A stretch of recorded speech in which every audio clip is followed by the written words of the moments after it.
Desde sus inicios, la fotografía tuvo un alto valor como documento de una época, como registro de los usos, las costumbres, la forma de ser y de vivir de la gente de determinado lugar, de determinado tiempo. Sin embargo, nos estamos acostumbrando a que ahora la fotografía digital se puede manipular con mucha facilidad y por lo tanto no le tenemos la misma confianza como documento y como registro de una época que a las fotografías de principios del siglo XX o del siglo XIX. Sin embargo, incluso cuando se manipula, incluso retocada, una fotografía es un buen documento de la manera de ver el mundo de una época.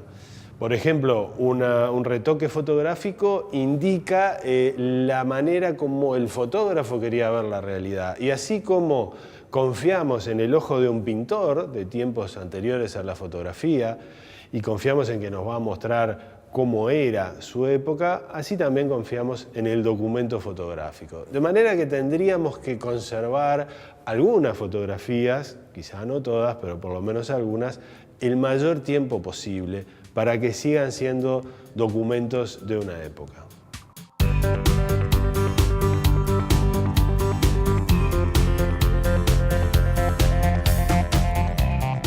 Daniel Sosa es fotógrafo y director del Centro de Fotografía de la Intendencia de Montevideo. Bienvenido a la Habitación China. Muchas gracias por la invitación. ¿Qué es el Centro de Fotografía? El Centro de Fotografía es una unidad de la División Información y Comunicación de la Intendencia de Montevideo que se dedica por un lado a conservar, documentar, digitalizar, poner en acceso la fotografía tanto histórica como contemporánea y también investigar, reflexionar y formar en torno a la fotografía. Sobre todo con énfasis en la fotografía uruguaya y latinoamericana especialmente, y tratando que esas imágenes circulen de otra forma y que todos los públicos montevideanos especialmente tengan acceso y puedan, según sus intereses, interactuar con ella. ¿Y esto surge dentro de la Intendencia? ¿Por qué motivo? ¿Había un acervo? ¿Había una cantidad de fotografías? Sí, hay un acervo de 30.000 imágenes históricas que se fueron sumando mediante el área prensa y comunicación, que fue cambiando de nombre durante todo el siglo XX, hasta llegar a nosotros de los 90, que a partir de ese archivo comenzamos el proyecto de Centro de Fotografía. Primero, cuando decís nosotros, ¿a quién te referís? Al equipo de trabajo que estaba en ese momento en el servicio. En esa área que es de prensa, que lógicamente, bueno, tenía fotógrafos que eran los que fueron generando parte de ese acervo, claro. Me imagino. Claro, hay una impronta como muy importante que es quien inició todo esto, que es el primer fotógrafo que contrató la Intendencia en 1916, que fue Carlos Ángel Carmona, que bueno, a él le debemos mucho lo que tenemos hoy y parte de los lineamientos o el interés y la convicción se lo debemos a él. O sea, nosotros retomamos eso y nuestro empuje es a partir de ese trabajo inicial. O sea, este fotógrafo no solo documentó muy bien la ciudad al principio de 1900, sino que también hizo reproducciones de fotógrafos anteriores a él, que no está documentado de dónde tomó esas fotografías. Claro. Pero ya con se sabe que son fotos de fotos, digamos. Sí, porque son gelatina, el proceso es gelatina y plata sobre vidrio. Claro. Y la gelatina y plata es de 1870 y estas fotos son de 1860.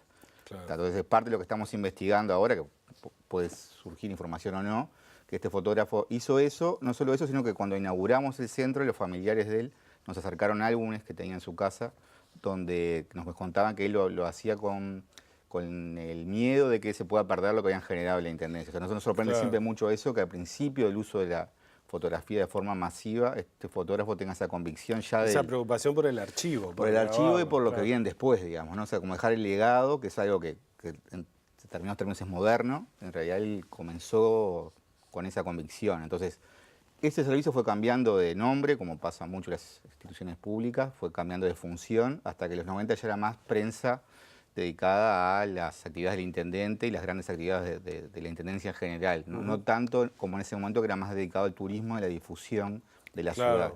Claro. Se llamaba Oficina de Propaganda y Comunicación.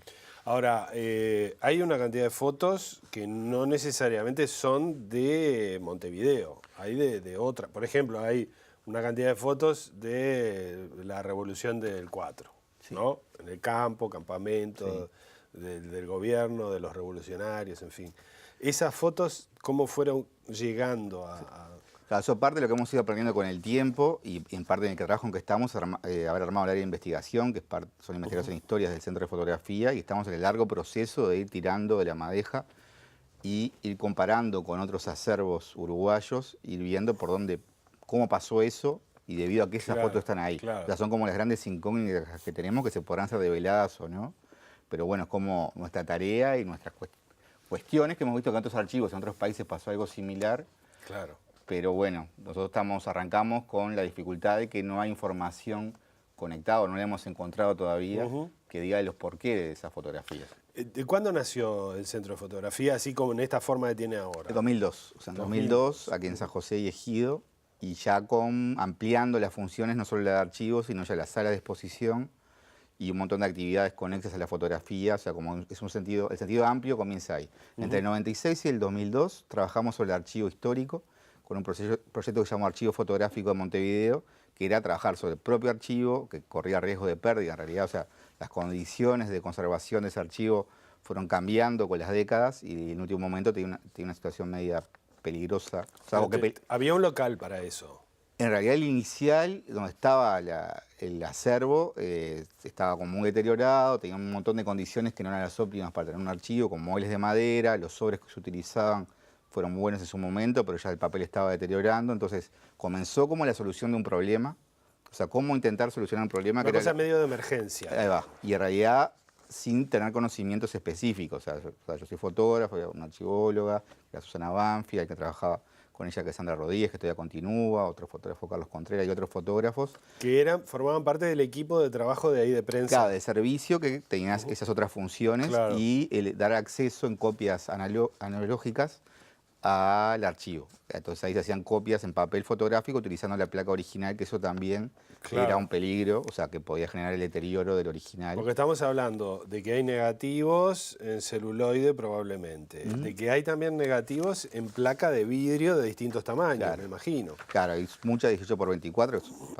para explicar un poquito, es el negativo, lo que hoy conocemos como negativo sobre plástico, antes era una placa de vidrio única.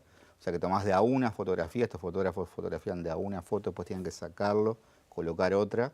Y esas placas de vidrio son súper nobles, súper resistentes, pero también tienen una fragilidad que tiene que ver con el material con el que están constituidos. No, claro, porque de pronto un golpe accidental con algo un poquito más duro, inesperado, no muy fuerte, pero se produce la rotura. Y ahí, bueno, se puede reconstituir eso, pero se rompió. Sí, se rompió el original. Entonces, ahí comenzamos, por un lado, intuitivamente, a buscar cómo aprender a conservar un archivo fotográfico, que es algo que no sabíamos. Sabíamos la importancia que tenía, pero bueno, ahí recibimos la ayuda de conservadores del exterior, empezar a conseguir bibliografía, a su vez conseguir equipamiento, empezar a llevar ese archivo a las condiciones óptimas de climatización, o sea, tenerlo a temperatura y humedad controlada, empezar a digitalizarlo, que es algo que está empezando en todo el mundo en ese momento, era una novedad también la digitalización del acervo. Sí, hace casi 15 años estamos hablando. Sí, en realidad un poco más, hace 20, ya cerca de 18 años. Entonces, y ahí empezaron los criterios de digitalización, mucho ensayo y error, mucha comparación,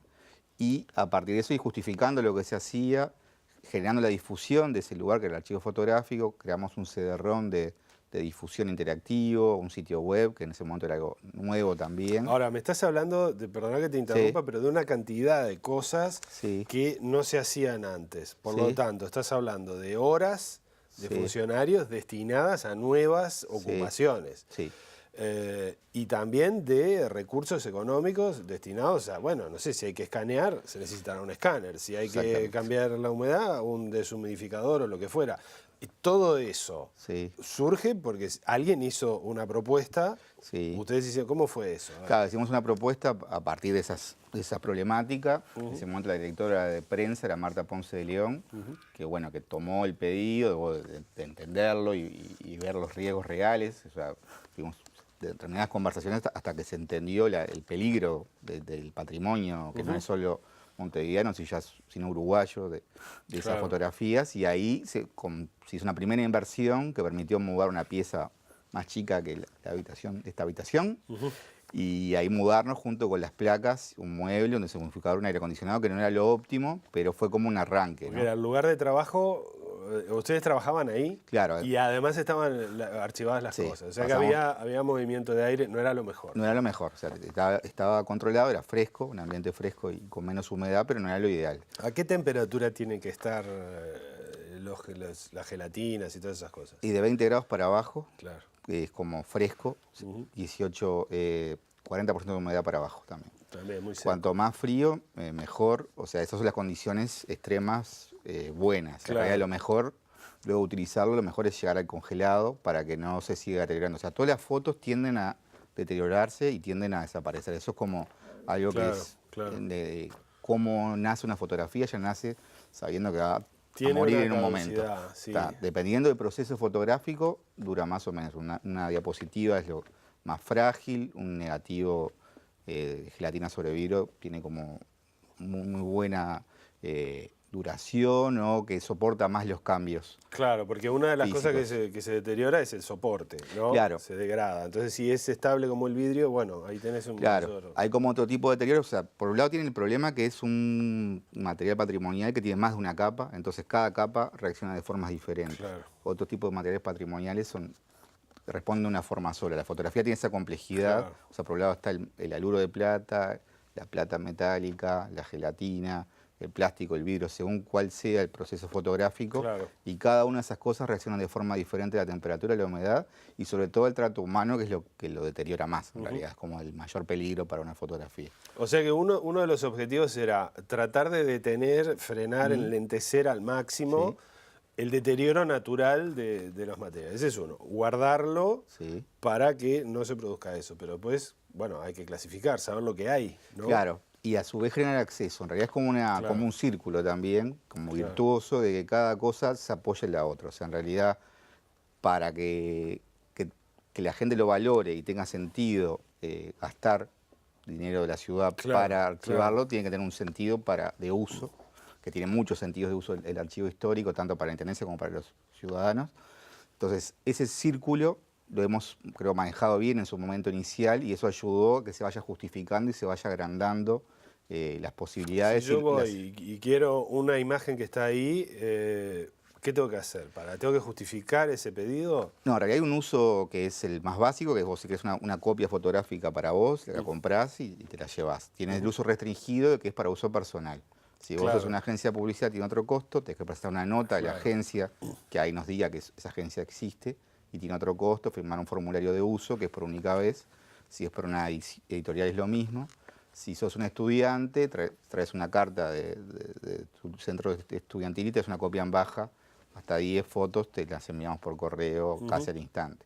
O sea, eso de futuro, que es parte de lo que estamos trabajando, ya tenemos un visualizador vía web, que en el futuro va a permitir la venta vía web. Pero eso es como ya el siguiente paso. En realidad hemos trabajado mucho para adentro, tanto los criterios de documentación y descripción, o sea, hay toda una serie de normas de descripción, como la ISAT-G, que nos ayudan a que la información que describe esa fotografía sirva para acá o para un japonés que para entender lo que estamos escribiendo con esa norma de descripción archivística. O sea, parte de nuestro trabajo es el control físico y el control intelectual del documento fotográfico.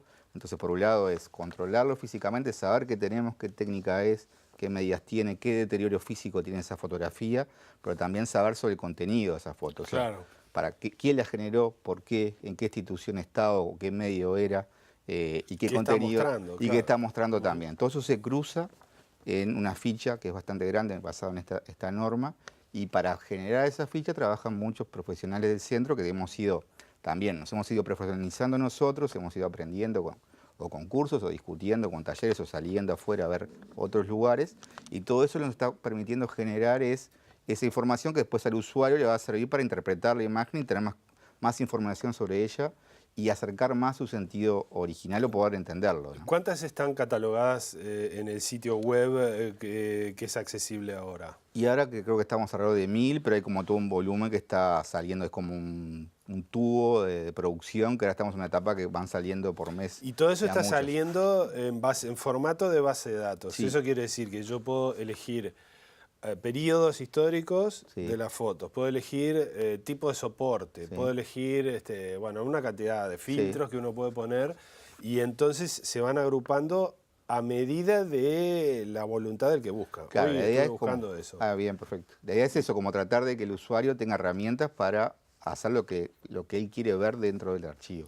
O sea, Y llegar digamos, a que eso se pueda hacer todo a través de la web. claro. Para eso hay que escanear todo. Para eso hay que digitalizarlo, que también son criterios de digitalización que tratan de emular lo que es el original, sabiendo que nunca vamos a llegar a reproducir totalmente un original. Te invito a que hagamos una pausa para meternos un poquitito más en eso, que tiene que ver con todas esas cuestiones técnicas y también con cómo está conformado el equipo de gente que trabaja ahí, que me parece que es muy importante. A la vuelta de la pausa, ¿te parece? Dale, perfecto.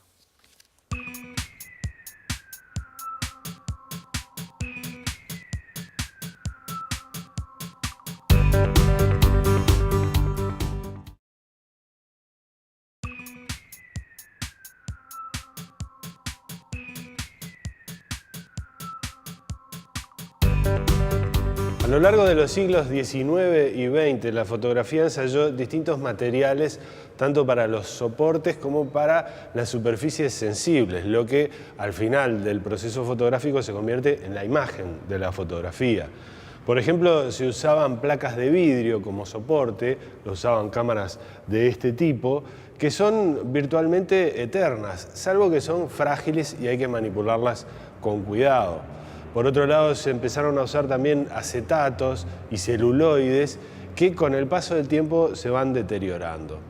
Sea lo que sea que soporta la parte sensible, la parte que finalmente termina siendo la imagen, esa parte es muy perecedera y hay que mantenerla con mucho cuidado. Una de las maneras de cuidarla es controlando las condiciones del ambiente en el que se encuentra. Las temperaturas bajas y una humedad controlada ayudan a extender la vida de las emulsiones y de las imágenes, pero de cualquier manera el paso del tiempo las va deteriorando. Otra manera de intentar perpetuar las imágenes es convertirlas en información numérica, es decir, digitalizarlas. Pero aquí también el archivo de esa información tiene sus problemas, porque se pueden usar soportes en cinta magnética, en discos magnéticos, en discos ópticos, que a lo largo del tiempo van cambiando porque cambia la tecnología, incluso si esos sistemas físicamente son muy estables. De manera que los archivos constantemente tienen que estar cambiando de sistema de almacenamiento, incluso la información numérica de las imágenes que tienen.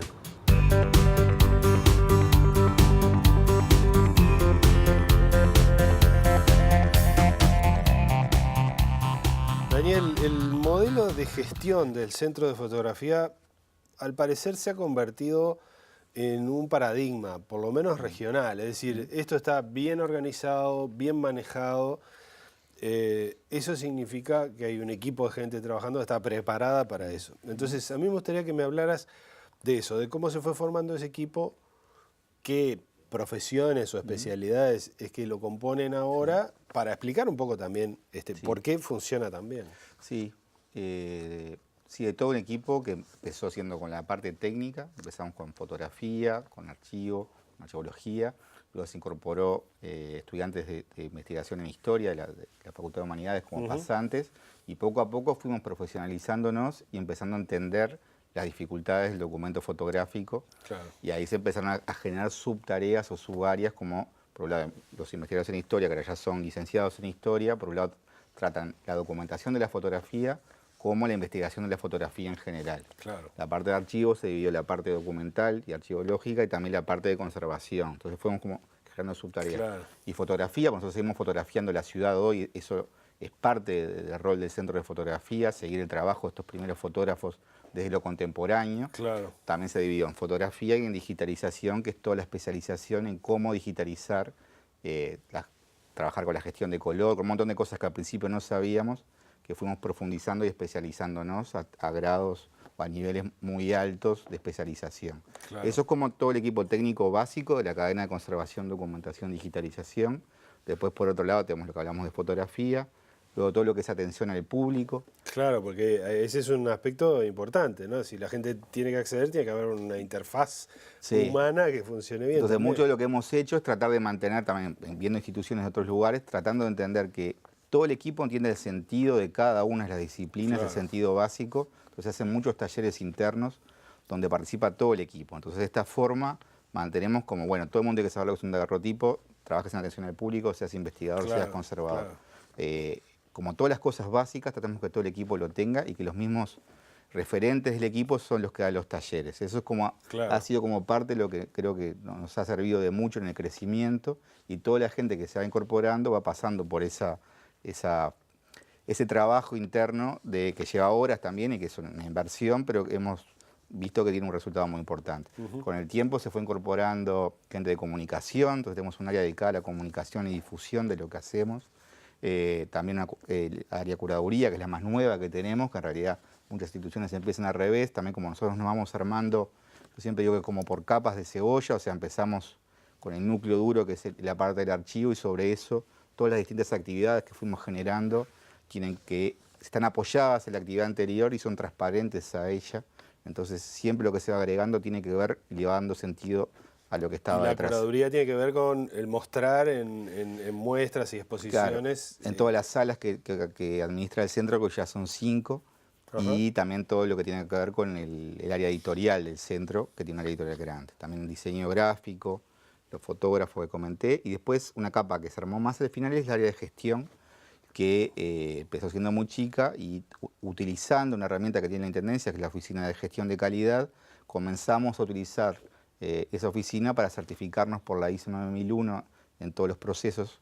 Que eso por un lado es, al ver que íbamos creciendo nos dimos cuenta que también, que lo que íbamos generando como protocolos era más de memoria, o que uno sabía, era referente, y después nos dimos cuenta que eso iba cambiando. Fueron cambiando los equipamientos, fueron cambiando los criterios. Entonces dijimos... Claro, por ejemplo, el escaneo, creo que cualquiera se da cuenta de cómo es. Pensando en las definiciones que tenían las primeras camaritas que cualquier usuario se compró, y las que tiene un teléfono celular ahora, ¿no? Claro. Es decir, me imagino que con los equipos profesionales pasó algo similar. Sí. Si vos escaneabas hace 15 años, tendrías unas exigencias, y ahora probablemente tengas más cantidad de memoria, otra cantidad de cuestiones técnicas que desconozco, pero me imagino que mejoran mucho con respecto a los Sí, muchas veces cómo usar esas herramientas que están hechas para el hogar o para que quede lo más lindo posible, entre comillas, que en realidad aprendimos que hay que descliquearlas, por ejemplo. Entonces hay un montón de criterios que se van armando y ya están escritos usando esta herramienta,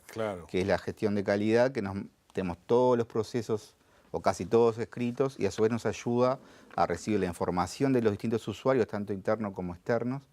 Hacemos encuestas de usuarios, encuestas internas, eso se procesa en un comité de gestión interno, o sea, se ha ido dividiendo los roles y las responsabilidades internamente, y también identificándolos cada vez más, y eso nos ha ayudado a ir mejorando año tras año lo que vamos haciendo.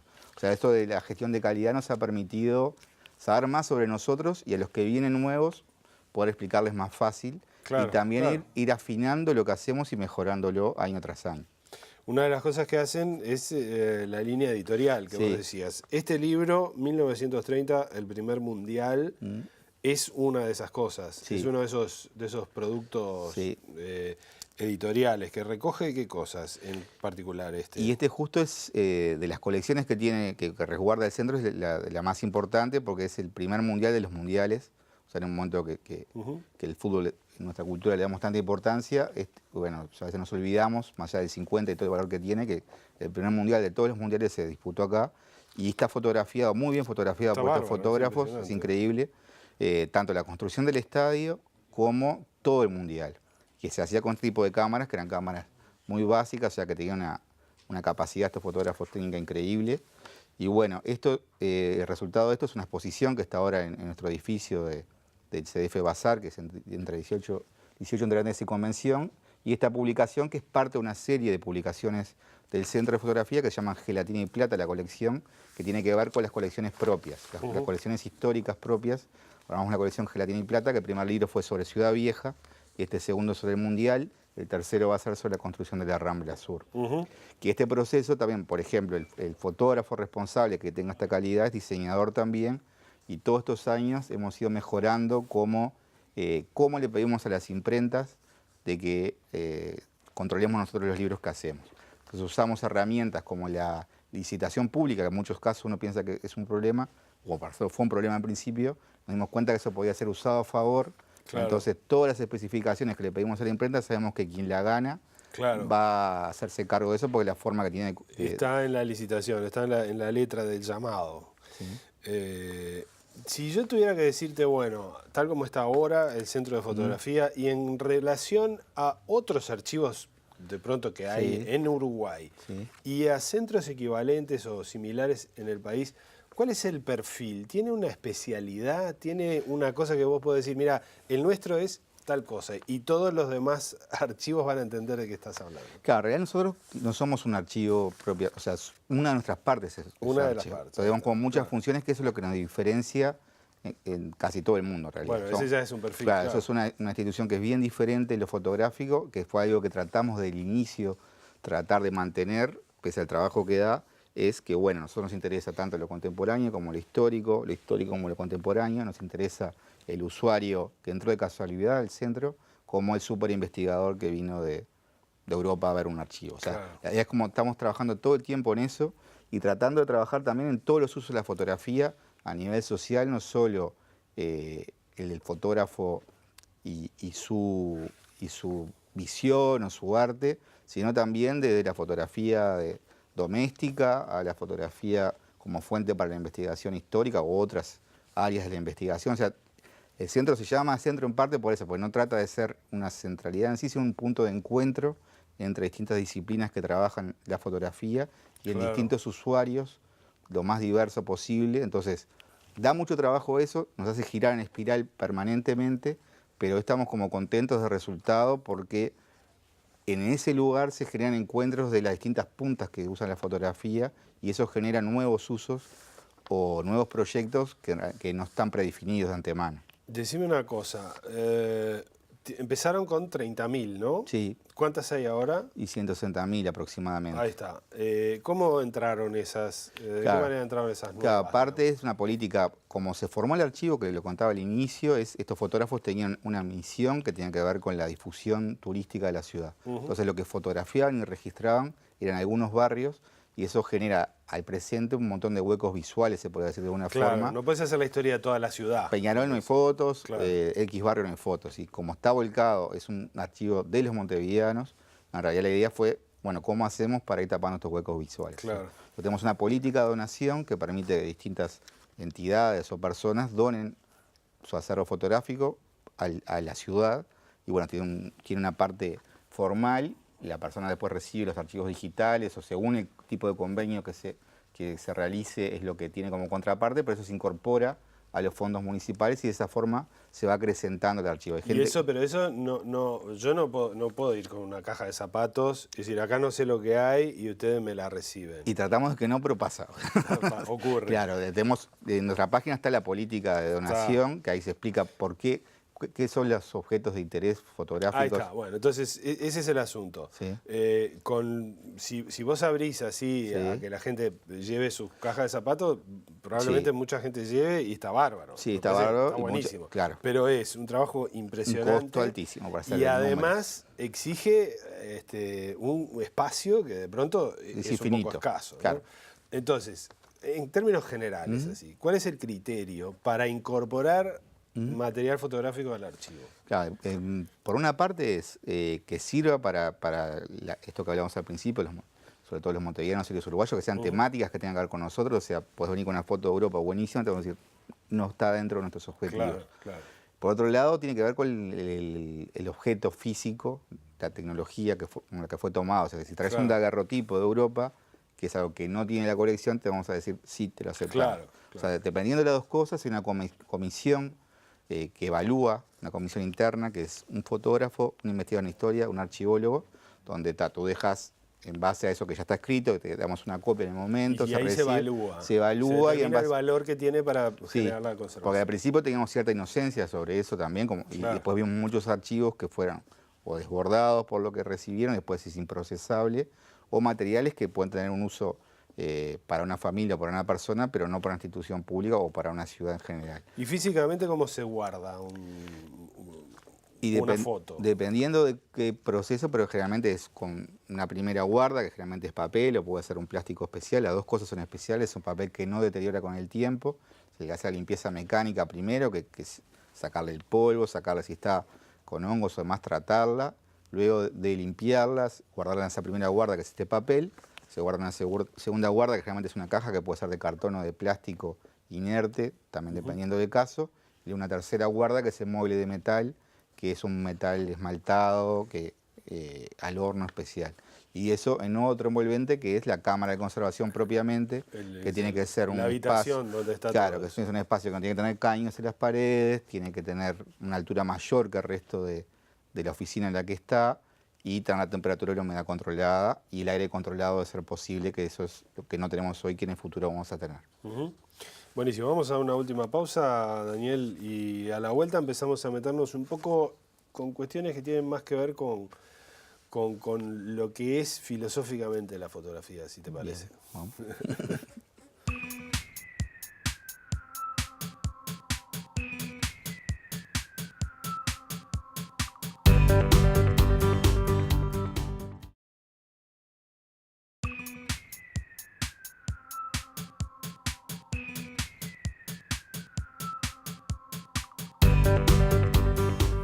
El sentido de conservar imágenes es que sean accesibles al público.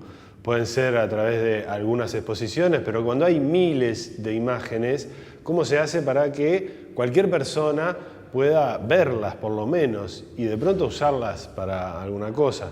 Bueno, los medios informáticos permiten que la gente acceda fácilmente, pero para eso los archivos tienen que hacer una serie de trabajos. Además de los respaldos digitales que hacen con fines de conservación, que son de gran tamaño, conservan mucha memoria, deben hacer copias de esos archivos digitales de menor tamaño para que la gente pueda acceder a través de Internet. Y además tiene que haber bases de datos también accesibles, muy bien hechas, ordenadas, para que se pueda llegar a alguna de las miles de imágenes archivadas con facilidad y con precisión.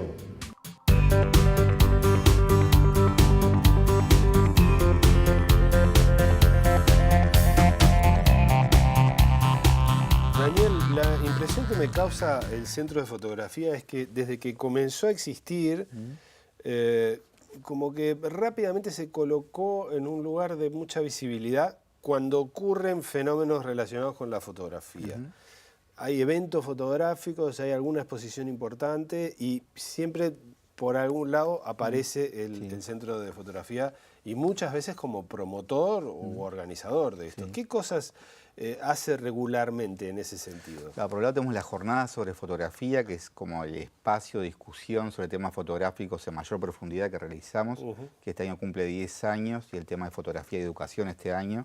Por otros años ha sido la fotografía de los archivos, la conservación, etcétera, donde por 3 días en la Sala Azul de la Intendencia se juntan especialistas de Uruguay y del exterior a discutir sobre ese tema. Es una actividad abierta, hay 500 personas en sala y se transmite en vivo.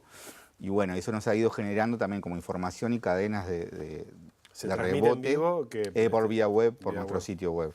El Festival Fotograma, que es un festival a nivel nacional que este año terminó, pero hicimos 4 ciclos de este festival, que durante 3 meses en todo el país había exposiciones fotográficas donde el centro convocaba a instituciones de todo el país a exponer fotografías durante 3 meses.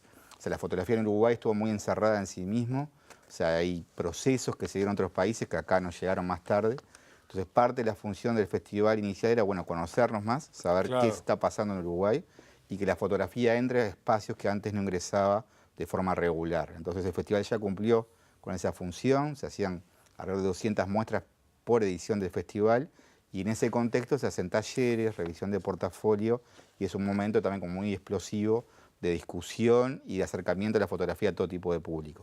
Estamos discutiendo, estamos armando un festival nuevo que tiene que ver más con el proceso en sí, que esperamos lanzarlo a fin de año.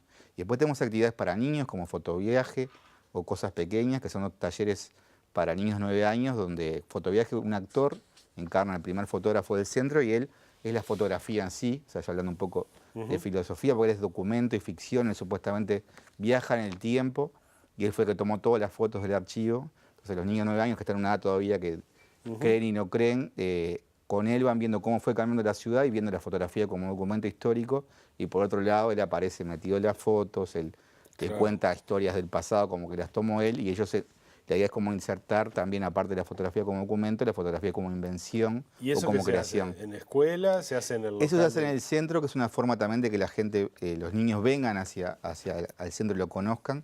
Ya van 8 años que se hace esto. Y bueno, dura 1 hora, las escuelas se anotan a principio de año, se llenan el primer mes. Y bueno, son cuatro actividades por semana. Después se hace una vez por mes o 2 veces por mes en otros lugares descentralizados de la ciudad, lugares que no pueden venir al centro, demás, o escuelas o organizaciones sociales, y una vez en el interior de Río Negro hacia abajo. Y después cosas pequeñas, ya es más lúdico, y es a partir de fotografías armar una historia, que eso lo hacemos con Nicolás Vidal, que también trata de acercar la fotografía, que es algo que los niños utilizan mucho, pero que dentro del programa escolar no está tan metido, como un primer inicio de actividad. En el futuro, aparte de los talleres que hace el centro todo el año, que tienen que ver más con la formación de especialistas, la idea en el futuro es tener un centro de formación regional que junte todos estos talleres que hacemos ahora perlados y se organicen de tal forma que uno pueda acceder a esa programación a principio de año. Eso es como parte de los proyectos de futuro para la nueva sede del centro. Y hoy mencionabas que había 5 espacios de exposición. Sí. ¿Cuáles son? Claro, uno es la sala del CDF, que fue la primera sala dedicada a la exposición fotográfica. Que está ahí en el túnel. En el túnel de la Intendencia, que funciona con un llamado anual para una categoría para uruguayos, otro latinoamericanos y otro de cualquier parte del mundo, que hay un jurado que cambia todos los años, que son los que deciden qué se va a exponer en esa sala, y luego el centro se hace cargo de la producción de la muestra. Luego la sede del CDF Bazar, que es nuestra nueva sede, que ahora la usamos como sala de exposición, en 18 entre Andes y Convención, lo que era el Bazar Mitre, que ahora lo usamos como sala, en el futuro va a ser nuestra sede, y luego las 3 fotogalerías a cielo abierto, que una está en el Parque Rodó, que fue la primera, la segunda en el Prado y la tercera en Ciudad Vieja, que eso, dentro de los fines del CDF, es como lo que cumple en su totalidad con la misión de acercamiento, porque las 24 horas del día se puede usar todos los días del año, y estamos muy contentos cómo lo tomó la gente y cómo se apropió de las fotogalerías. O sea, bueno, eso y el otro espacio es la web, ¿no? Y la web, que es un espacio infinito, que cada vez tenemos más acceso del exterior, que también ahí están todos los contenidos de las exposiciones que ha realizado el centro y toda la información vinculada a las distintas áreas y proyectos del centro. Bien, desde que Eastman popularizó la fotografía, vendiendo unas camaritas que cualquiera podía usar, la situación cambió mucho. Estamos hablando de hace más de 100 años, pero realmente de pronto la gente ahora no tiene mucha conciencia de que en los inicios la fotografía era una cosa para técnicos especializados. Uno tenía que saber mucho del proceso. De hecho, al principio de todo, probablemente los fotógrafos eran más unos operarios, unos técnicos que unos artistas, ¿no? Sí, creo que pareció mezclado, pero tenía como una impronta de que puede saber y el que no lo sabe. Era como el revelador o el medium para generar una imagen. Bueno, revelador, ahí está. Es que tiene el lenguaje, el propio lenguaje técnico, ¿no? Que se revele algo que está ahí, que solo el fotógrafo sabe que está ahí, y aparezca a través de unos productos químicos. Es bien alquímico eso. Sí, totalmente. ¿No? Entonces, bueno, llegó un momento en que el fundador de Kodak dijo, pero yo con esto me tengo que hacer rico. Y entonces popularizó y difundió. Millones de personas en todo el mundo compraron una Instamatic, una marca además que duró hasta, hace 10 años. Sí, totalmente. Que ahora ese error lo tienen los teléfonos, ¿no? El de popularizar de esa manera. Pero con una ventaja, que antes vos le tenías que comprar el rollo a Kodak, y ahora, digo, tenés que comprar discos duros si sos un maniático de guardar, pero... Ahí es otro problema, por eso. En realidad estamos en un momento raro. Ahí está. Pero quiero decir, ¿qué reflexión te merece a vos que administrás o estás formando un equipo con una institución que tiene como núcleo duro, digamos, el archivo? Esta profusión monstruosa de imágenes. ¿Qué espacio para la reflexión hay desde un lugar donde trabajan profesionales? Sí, estamos en un momento extraño, porque en el momento que más se producen imágenes, menos van a durar esas imágenes. En el momento que más se da el acceso a las imágenes, menos se las ve o se profundiza sobre ellas. Estamos con una situación extraña. Hoy dicen que, bueno, creo que en un segundo o en 5 segundos se tomaban las mismas fotografías que durante todo el siglo pasado. 19 y 20, Sí. sí. Entonces es una locura. Entonces, y en realidad, y por otro lado, si las vemos y las ponemos todas juntas, muchas son muy parecidas. O sea, también entonces hay como dos cosas que están pasando, o tres, al mismo tiempo, que bueno, que por un lado está el tema que vos mencionaste, que bueno, misma como negocio, o sea, que siempre la fotografía fue un negocio de que se inició. También hay una línea de conducción que tiene que ver con eso, y cómo esas imágenes duraron en el tiempo, tienen que ver con eso, es inversamente proporcional en realidad. Una placa de vidrio al principio del siglo XX está súper bien, y un archivo color de hace poco tiempo ya está deteriorado. O sea, en realidad se fueron desprendiendo de la responsabilidad de los fabricantes de que eso durara en el tiempo, que uno de los usos que tiene la fotografía es fotografía para recordar, que hay como un proyecto de Pedro Meiro, además, o que a los niños, esto que comentaba en Fotoviaje, el personaje les pregunta ¿para qué sirve la fotografía? Y todas las escuelas de la clase social que sean, de perfil que sea, dicen foto para recordar. O sea, eso lo tenemos metido en nuestra cultura, y las fotos que tomamos hoy ya no tienen esa función. O sea, estamos en un momento de quiebre que en realidad no hemos discutido tanto, están empezando esas discusiones, de que en realidad hoy fotografía para hacer capaz que es. O sea, que en realidad mucho de la fotografía que estamos tomando es fotografía para ser parte del mundo en el que estoy viviendo, y lo pego en mi Facebook o donde sea, o se lo envío a un amigo, o estoy viendo un evento y todo el mundo habla de eso, ¿no? Que tomás una foto a un lugar turístico y todo el mundo está mirando las cosas a través de la cámara, fotografiando para contarles a otros sin vivirlo, digamos. Claro, es una forma de vida que necesita ese aparato. Para estamos llegando como que a asumir que se vive así, porque no podemos discutir lo que está pasando, pero vivir es eso ahora. O sea, generar una imagen que me permita conectarme o ser, y esa foto va a ser totalmente efímera. O sea, uno iba a la casa de su abuelo o abuela, abría el mueble, decía, esto que encontré acá, ¿qué es? Y decía, esas son las fotos de tu padre, tu no sé qué, y agarrás, mirabas y está. Hoy, a nuestros hijos o nuestros nietos, en realidad lo que le dejamos son unos CD, los que tenemos CD, o una computadora que ya no funciona más. Está la historia de una familia o de muchas familias metidas en un disco duro, que nadie tiene la preocupación, porque no estamos, los que lo venden no están preocupados en eso, y los que lo generamos no estamos discutiendo eso. Ahora, los archivos, ¿no discuten una forma segura de guardar información digital? Sí. ¿Y cuáles son las formas más seguras ahora? Claro, las formas seguras es que se sabe que no es seguro, y entonces hay que guardarlo en más de un formato. Entonces hay que guardarlo en cintas LTO, hay que guardarlo en disco duro, y hay que saber que... ¿Qué dijiste al principio? Cintas LTO, que es un tipo de cinta que los bancos, o sea, los que sí se preocupan mucho de la información, que son los bancos y todos los que manejan dinero, respaldan todo el tiempo. ¿Qué son cintas magnéticas? Son cintas magnéticas estables, llevarlas a otro lugar físico fuera de eso. Todo eso es dinero. O sea, todo lo que antes tenía metido la fotografía dentro de sí misma, y no compraba un rollo, estaba invirtiendo en un soporte, en algo que iba a quedar. Hoy es una ventaja eso, no tiene costo sacar fotos, pero tampoco tiene palabra de honor esa imagen, como dice mi maestro Fernando, de que eso va a durar. O sea, yo sé que hoy la saco, está buenísima, se ve brillante, no sé cuánto, la envío, pero mañana no sé si la abro. O sea, y nosotros en nuestra generación ya hemos visto que no la abrís. O sea, ya agarrás CD desde hace 5 años.